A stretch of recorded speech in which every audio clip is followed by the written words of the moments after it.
समजा तुम्ही रस्त्यानं चाललाय, तुमच्या पायाला जखम झाली, तुम्ही काय करता? डॉक्टरांकडे जाता, मलमपट्टी करून घेता. ऑब्व्हियसली करायलाच पाहिजे, आपण आपल्या शरीराची काळजी घेतोय.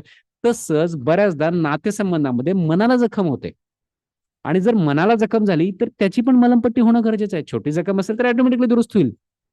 हा, तिथं काही चर्चा करायची गरज नाही, ऑटोमॅटिकली आपण इग्नोर करू शकू. पण जर मोठी जखम असेल आणि तिथं इग्नोर होत नसेल, इग्नोरच्या नावाखाली जे इग्नोर करणं वेगळं आणि सप्रेशन वेगळं. आजकाल लोक इग्नोर बोलतायत, पण ते इग्नोर करत नाही, सप्रेस करतायत, दाबतायत. ते स्प्रिंग सारखं आज ना उद्या बाहेर येतं. म्हणजे जी घटना आठवून तुम्हाला टेन्शन फील होत होतं, स्ट्रेस येत होता, निगेटिव्ह फील होत होतं. येस, इथं neuro linguistic programming, emotional freedom टेक्निकचे काही टूल्स टेक्निक अप्लाय करतो. आणि ते अप्लाय केल्यानंतर तीच घटना परत आठवली तुम्ही, त्याच व्यक्तीला तीच घटनेला परत आठवलं, तरी पण तुम्हाला न्यूट्रल वाटतं. हा, ठीक आहे. स्ट्रेस टेन्शन आल्यावर तुम्ही काय करता? येस, थिंक करा. तुमच्या आयुष्यात जेव्हा टेन्शन येतं, स्ट्रेस येतं, तुम्ही करता काय? एक तर आहे परिस्थितीशी लढता, फाईट रिस्पॉन्स. आपण जो पाहिला होता थोड्यापूर्वी, आपण फाईट करतो सिच्युएशन लढतो. असं का झालं, असं नाही व्हायला पाहिजे, असं नाही तसं नाही, जे काय आहे फाईट करायला लागतो आपण सिच्युएशनशी. त्यानंतर ना दुसरा रिस्पॉन्स होतो फ्लाईट. इग्नोर करतो आपण, दुर्लक्ष करतो, अरे जाऊ दे सोड, जाऊ दे सोड, हे काय उपयोग नाही, आपण तिथनं पळ काढायला लागतो.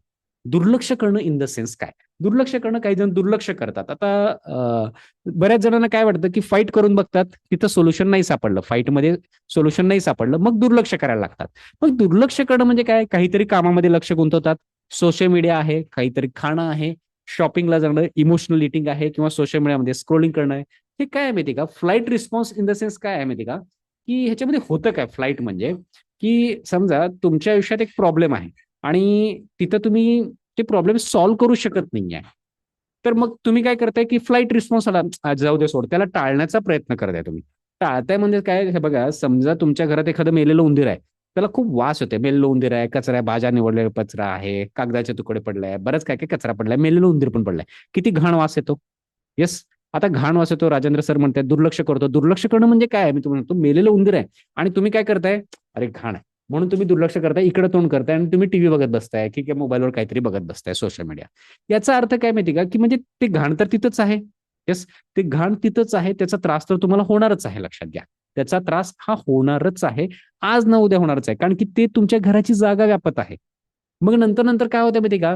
की इथं घाण आहे, मग इकडे तोंड केलं, मग इथं पण वाटलं, मग आणखी दुसरीकडे तोंड केलं. आणि काय माहिती का, आपण काय करायला लागतो त्याच्यावर? थप्पी टाकायला लागतो. थप्पी म्हणजे काय?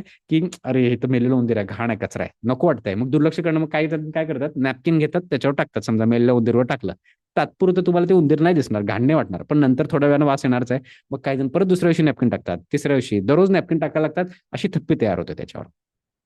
असं आहे. आणि मग ते करताय म्हणजे ते तुमच्या घराची जागा व्यापते. तसंच ते जे आहे निगेटिव्ह घटना तुमच्या आयुष्यात गेल्या, हे तुमच्या मनाची जागा व्यापत आहे.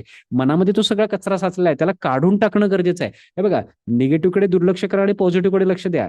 ज्या ज्या निगेटिव्ह कडे आपण दुर्लक्ष सहजतेने करू शकतो, बिंदास करा.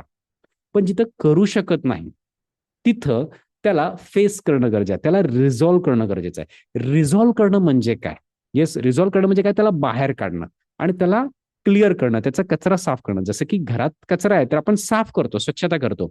आता मी तुम्हाला सांगतो, काही जण काय करतात माहिती का, दुर्लक्षच्या नावाखाली, की काय म्हणतात, पॉझिटिव्ह अफर्मेशन पण देण्याचा प्रयत्न करतात. आता काय माहिती का, हे बघा, छोटी निगेटिव्ह गोष्ट असेल, आपण सहजतेनं दुर्लक्ष करू शकतो. पण मोठी निगेटिव्ह गोष्ट असेल तर तिथं सहजतेनं दुर्लक्ष होत नाही. मग काय व्हायला लागतं? ती घटना सप्रेस व्हायला लागते. मग सप्रेस व्हायला लागते, एक ना एक दिवस ती स्प्रिंग सारखी परत बाहेर येते. येस, आणि सप्रेस व्हायला लागतं, फाईट अँड फ्लाईट रिस्पॉन्स, मग ॲड्रेनालिन, कॉर्टिसॉल, हे स्ट्रेस हार्मोन जसे जसे सप्रेस व्हायला लागतात, येस, त्याचं शरीराचं नुकसान व्हायला लागतं. हे मी सांगत नाही, हे मेडिकल सायन्स सांगताय, हजारो रिसर्च पेपर याच्यावर पब्लिश आहेत. अति प्रमाणात कॉर्टिसॉल, अति प्रमाणात ॲड्रेनालिन हे जर तयार झालं, तर मग त्याचे आपल्या शरीरावर निगेटिव्ह इम्पॅक्ट लागतात. बीपी, शुगर, हार्ट डिझीज, कित्येक काय काय निगेटिव्ह इम्पॅक्ट व्हायला लागतो. आणि हे एका दिवसात होत नाही, वर्षानुवर्षे वर्षानुवर्षे व्हायला लागलं, ते व्हायला लागतं. पहिला काय होतं? मानावर इम्पॅक्ट होतो, मग मेंटल लेवलला तो स्ट्रेस हँडल नाही झाला, मग शरीरावर इम्पॅक्ट व्हायला लागतो. काही जणांना काय, की त्यांचा स्ट्रेस मेंटल लेवलला हँडल होत नाही, मग त्याचा इम्पॅक्ट त्यांचा शरीरावर व्हायला लागतो. काही जणांना हातापायाला घाम सुटतो, काहींना पोटात गोळा आल्यासारखं होतो, काहींना छातीत धडधड होते, पॅल्पिटेशन व्हायला लागतं. म्हणजे काय? हे काय आहे? एन्झायटी, स्ट्रेस म्हणजे काय? मेंटल लेवलचा स्ट्रेस मेंटल लेवलला तुम्ही हँडल न करू शकल्यामुळे फिजिकल बॉडीवर इम्पॅक्ट यायला लागलाय. डेंजरस सिम्टम आहे, शरीराचं नुकसान व्हायला लागलंय. येस, तिथं काम करणं गरजेचं आहे. येस, तिथं काम करणं गरजेचं आहे. जसं आपण काय म्हणतात, समजा तुम्ही रस्त्यानं चाललाय, तुमच्या पायाला जखम झाली, तुम्ही काय करता? डॉक्टरांकडे जाता, मलमपट्टी करून घेता. ऑब्व्हियसली करायलाच पाहिजे, आपण आपल्या शरीराची काळजी घेतोय. तसंच बऱ्याचदा नातेसंबंधामध्ये मनाला जखम होते. आणि जर मनाला जखम झाली तर त्याची पण मलमपट्टी होणं गरजेचं आहे. छोटी जखम असेल तर ऑटोमॅटिकली दुरुस्त होईल. हा, तिथं काही चर्चा करायची गरज नाही, ऑटोमॅटिकली आपण इग्नोर करू शकू. पण जर मोठी जखम असेल आणि तिथं इग्नोर होत नसेल, इग्नोरच्या नावाखाली जे इग्नोर करणं वेगळं आणि सप्रेशन वेगळं. आजकाल लोक इग्नोर बोलतायत पण ते इग्नोर करत नाही, सप्रेस करतायत, दाबतायत. ते स्प्रिंग सारखं आज ना उद्या बाहेर येतं. येस, स्प्रिंग सारखं आज न उद्या ते बाहेर येतं. तर त्याला सप्रेशन म्हणतात. म्हणजे एकतर फाईट करतो किंवा फ्लाईट, म्हणजे जाऊ दे सोड म्हणून त्याला सोडून देतोय. मग तिथं सप्रेशन होतं. येस, कुठल्या तरी कामामध्ये गुंतवणं वगैरे आहे, इग्नोर करणं, तो पार्ट आहे. त्यानंतर तिसरं आहे सकारात्मकतेकडे लक्ष देतात काही जण. येस, जसं मी आता बोललो की सकारात्मक पॉझिटिव्हकडे लक्ष देत आहे. आता हे बघा, छोटी निगेटिव्ह गोष्ट आहे, निगेटिव्ह काहीतरी घडलंय स्ट्रेसचं, आणि तुम्ही त्याला इग्नोर करून सकारात्मकतेकडे लक्ष देताय, चांगली गोष्ट आहे, काय प्रॉब्लेम आहे. पण जर मोठं काहीतरी आहे, तुम्ही लक्ष देताय पण मनामध्ये तेच तेच यायला लागलं, ते आठवलं की त्रास व्हायला लागला निगेटिव्ह गोष्ट, तर याचा अर्थ तुम्ही त्या सकारात्मकतेकडे लक्ष देत नाही. ते काय व्हायला लागलं माहिती का, की समजा तुमच्या घरात कचरा आहे, मेलेलं उंदीर आहे, भाज्या निवडलेला कचरा, बरंच काय काय वास येतोय घाण मेलेल्या उंदराचा वगैरे, आणि तुम्ही काय करताय, मार्केटमध्ये जाताय, लक्झरियस सोफा सेट फर्निचर आणताय आणि ते ठेवताय आणि तुम्ही त्यावर बसताय. तुम्हाला छान वाटेल का? नाही, ऑब्व्हियसली. तुम्ही काय म्हणाल, की हे कचरा साफ होणं गरजेचं आहे, मी फरशीवर बसायला तयार आहे, पण मला हे कचरा साफ पाहिजे. हे लक्झरियस सोफा सेट फर्निचर चांगलीच गोष्ट आहे. लक्झरियस सोफा सेट फर्निचर म्हणजे काय, हे काय म्हणतात, हे पॉझिटिव्ह अफर्मेशन्स आहेत, सकारात्मकतेकडे लक्ष देणं. ऑब्व्हियसली आपल्याला त्या आयुष्यात त्याची गरज आहे, पण तत्पूर्वी कचरा पण साफ होणं गरजेचं आहे. कचरा साफ न करता तुम्ही लक्झरियस सोफा सेट फर्निचर आणला, कसं वाटेल घरात, इमॅजिन करून बघा. तसंच तुम्ही मनात करताय, म्हणजे निगेटिव्हला दाबताय, वरनं पॉझिटिव्ह देत आहे. वरनं पॉझिटिव्हला तात्पुरतं सो सो गुडगु वाटतंय, पण नंतर ना आहे ते परत येणारच आहे. पहिले पाडे पंचावन्न ते होणारच आहे. त्यामुळे कचरा साफ होणं गरजेचं आहे. तेच कचरा साफ पण होणं गरजेचं आहे आणि पॉझिटिव्हिटी नवीन इन्स्टॉल पण करणं गरजेचं आहे निगेटिव्हिटीला. म्हणून आपण जसं टॅगलाईन इथं म्हणलं की ही माइंड प्रोग्रामिंग मध्ये हील द पास्ट आणि प्रोग्राम द फ्युचर, दोन्ही गोष्टी गरजेच्या आहेत. पास्टला हील करणं गरजेचं आहे आणि फ्युचरला ब्राईट करणं गरजेचं आहे. या दोन्ही गोष्टी आपण करतोय. तर आपल्याला इथं बघायचं आहे, तुम्ही कुठला रिस्पॉन्स जास्त देत आहे, तुम्ही आयडेंटिफाय करा. एकतर तुम्ही सिच्युएशनशी लढताय, झगडताय, फाईट किंवा फ्लाईट किंवा सकारात्मकतेकडे लक्ष देण्याचा प्रयत्न, आणि चौथं आहे उपाय शोधता, याच्यावर सोल्युशन काय. जसं की NLP आहे, EFT आहे, न्यूरोलिंग्विस्टिक प्रोग्रामिंग आहे, की ज्याचा आपण कोर्स घेतोय, की प्रॉपर उपाय आहे त्याच्यावर. म्हणजे जी व्यक्ती, जी घटना आठवलं की तुम्हाला दुःख होते, पास्टमध्ये काही घटना घडल्यात, ती घटना अजून पण आठवलं की दुःख होते, त्रास होते, वाईट वाटतंय. पण इथं न्यूरोलिंग्विस्टिक प्रोग्रामिंग मध्ये असे काही टूल्स टेक्निक आहेत की तुम्ही ती घटना आठवलं तरी पण तुम्ही रिलॅक्स राहू शकता. येस, असे काही टूल्स टेक्निक अप्लाय केले जातात. जसं एखाद्या व्यक्तीला समजा फ्रोझन शोल्डर आहे, फिजिओथेरपिस्ट डॉक्टर सांगतात असा असा एक्सरसाइज करा, ते ठीक होईल. तो व्यक्ती ते करतो आणि ते ठीक होतं.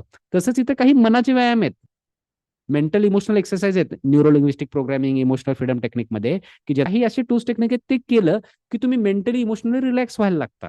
म्हणजे रिलॅक्स होणं म्हणजे काय, इग्नोर करणं म्हणजे काय, खरं इग्नोर करणं म्हणजे काय माहिती काय, हे इग्नोर नाही आहे, हे सप्रेशन आहे, जे आता बरेच जण करतायत, की ते इग्नोर करून दुसरीकडे लक्ष लावत आहे.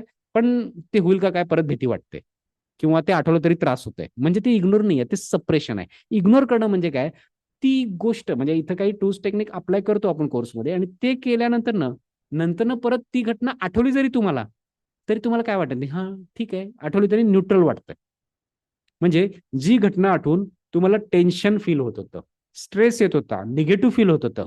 येस, इथं न्यूरोलिंग्विस्टिक प्रोग्रामिंग इमोशनल फ्रीडम टेक्निकचे काही टूल्स टेक्निक अप्लाय करतो, आणि ते अप्लाय केल्यानंतर तीच घटना परत आठवली तुम्ही, त्याच व्यक्तीला तीच घटनेला परत आठवलं, तरी पण तुम्हाला न्यूट्रल वाटतं, हा ठीक आहे. आणि मला सांगायला आनंद वाटतो की हा कोर्सचा मला खूप चांगला फायदा झालेला आहे. पहिली गोष्ट म्हणजे आपल्या पास्टमधील काही दुःखद घटना असतील ज्याचा वारंवार आपल्याला त्रास होत असतो, तो त्रास कसा कमी करायचा ह्यासाठी सुयश सरांनी खूप चांगलं मार्गदर्शन केलं आणि त्यातून खूप चांगला फायदा झाला. तसंच निगेटिव्ह थिंकिंग जर काही होत असेल तर त्याचा हळूहळू विसर पडून आपल्याला त्या गोष्टीतून पॉझिटिव्ह थिंकिंग कसं करायला मिळेल आणि त्या गोष्टी हळूहळू आपल्या जीवनामध्ये कशा अंमलात आणता येईल त्यासाठी सरांनी खूप चांगलं मार्गदर्शन केलं. आणि मला माइंड रिलॅक्सेशनसाठी त्यांनी HRV मेथड सांगितलेली आहे ज्याचा मला नक्कीच रोजच्या जीवनामध्ये फायदा होईल असं वाटतं. तर सुयश सरांचे त्याबद्दल खूप खूप धन्यवाद.